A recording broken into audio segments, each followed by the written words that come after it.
ایک صاحب پوچھنے لگے کہ جی تصوف کا لفظ کہیں قرآن پاک میں استعمال نہیں ہوا. کیا عجیب بات فرمائی.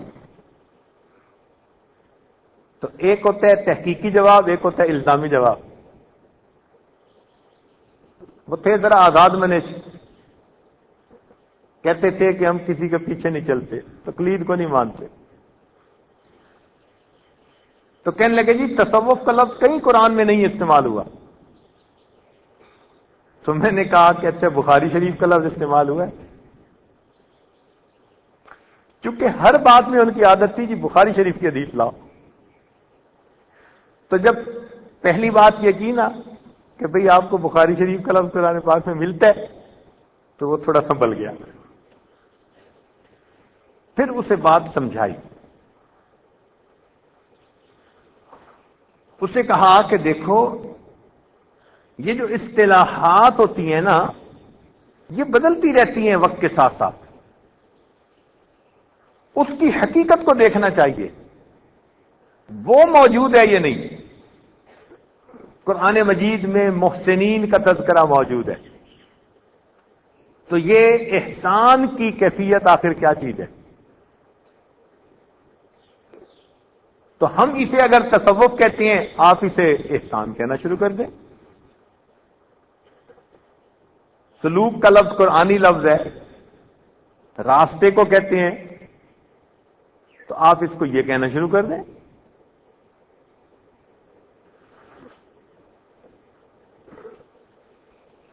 دیکھیں بھائی درس نظامی کا لفظ کہیں قرآن اور حدیث میں مل سکتا ہے؟ کوئی بے وقوفی ہوگا نا جو کہے گا کہ جی یہ لفظ قرآن میں کہیں نہیں ملتا، لہذا میں درس نظامی سے فارغ، میں بیزار. تو اسے سمجھائیں گے کہ نہیں، علماء امت نے اس نصاب میں ایسی برکت پائی کہ اس کو پڑھ کر لاکھوں انسانوں کے سینے علم کے نور سے منور ہوئے. تو اب علماء متفق ہو گئے کہ یہ ایسا نصاب ہے کتب کا کہ اس کو پڑھنے سے ایک جاہل بھی عالم بن جاتا ہے. تو درس نظامی کا لفظ تو نہیں ملے گا، مگر علم کی فضیلت تو قرآن میں مل جائے گی. حدیث پاک میں مستقل عنوان اور باب ہیں علم کی فضیلت کے اندر، سینکڑوں حدیثیں ملیں گی. مستقل کتابیں لکھی گئیں علم اور علماء کے فضائل کے اوپر. تو اصطلاحات پر جھگڑا کرنے کی ضرورت نہیں ہوتی. یہ نزاع لفظی ہے. یہ تو ایسا ہی ہوا کہ ایک شخص نے کہا کہ بلی میرے قد سے اونچی ہے، تو دوسرے نے لڑنا شروع کر دیا، جھوٹ بول رہے ہو، یہ کیسے ہو سکتا ہے، بلی تمہارے قد سے اونچی ہو. اس نے کہا بے وقوف، تم نے میری بات نہیں سمجھی، وہ دیوار پر بیٹھی ہے اس لیے میں نے کہا کہ میرے قد سے اونچی ہے. تو حقیقت کو سمجھنے کی بجائے الفاظ پر جھگڑا کر دینا یہ کوئی اچھی بات نہیں ہوتی.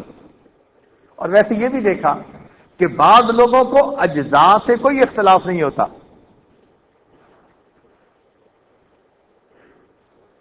مجموعہ سے انکار کر دیتے ہیں. مثال کے طور پر ایک صاحب تھے، ان کا نام تھا گلاب خان.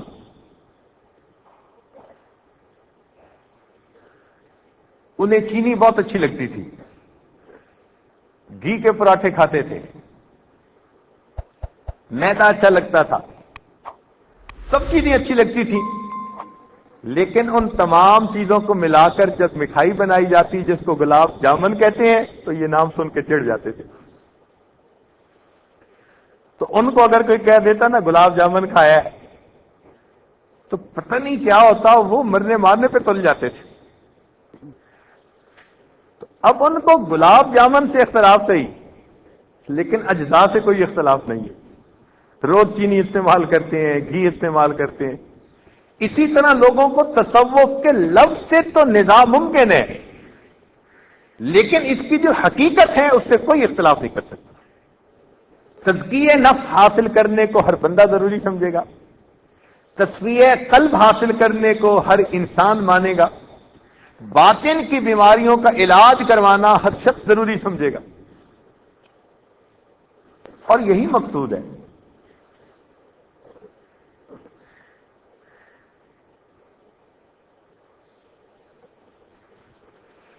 غور کرنے کی بات ہے کہ قرآن مجید میں اللہ رب العزت نے مومنین کی صفات گنوائی اور ان کے لیے مختلف الفاظ استعمال کیے۔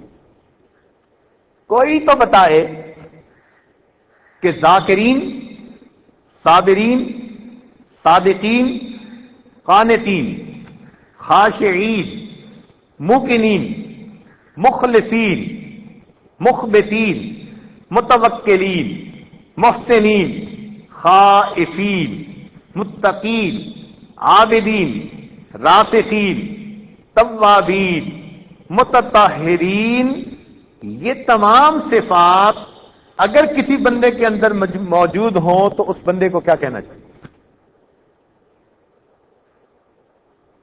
وہ مومن کامل ہے، اور اسی کے لیے صوفی کا لفظ استعمال کیا جاتا ہے کہ اس نے اپنے باطن کو صاف کر کے یہ تمام صفات مومنانہ اپنے اندر پیدا کر دی۔